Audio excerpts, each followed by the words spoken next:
প্রতিদিন যদি 1 মিনিট আমি আমল করি আর এটা নিয়মিত করি আমার মৃত্যু পর্যন্ত, ইনশাআল্লাহ দেখা যাবে আমার আমল নামায় আমলের বিশাল পাহাড় জমা হয়ে গেছে। কিভাবে সেটা, কিসে আমল আমরা 1 মিনিটের ভিতরে এত আমল করতে পারি?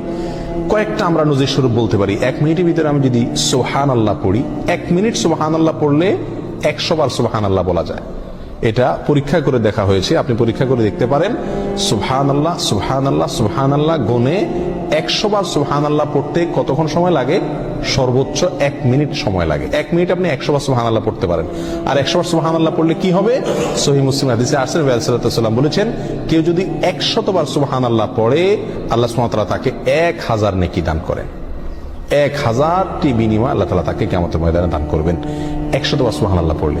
তাহলে প্রতিদিন যদি আমি 1 মিনিট সুবহানাল্লাহ পড়ি শুধুমাত্র, তাহলে প্রতিদিন আমি 1000 করে নেকির মালিক হয়ে গেলাম। 30 দিনে 30,000। এভাবে হিসাব করেন সারা বছর, সারা জিন্দেগি কি পরিমাণ দাঁড়াবে ইনশাআল্লাহ। 1 মিনিটে আরো কি করতে পারি আমরা? 1 মিনিটে আমি 10 বার সূরা ইখলাস পড়তে পারি। কয়বার? 10 বার। পড়ে দেখেন 1 মিনিটে 10 বার পড়া যায়। 9 বার কমপক্ষে আপনি পড়তেই পারবেন। নবী আলাইহিস সালাম তার এক হাদিসে বলেছেন যে, তোমাদের মধ্যে কেউ কি প্রতিদিন একবার গোটা কোরআন পড়ে শেষ করতে পারবে? সাহাবায়ে কেরাম বলেন, ইয়া রাসূলুল্লাহ, এটা তো কঠিন, প্রতিদিন গোটা কোরআন একবার শেষ করা।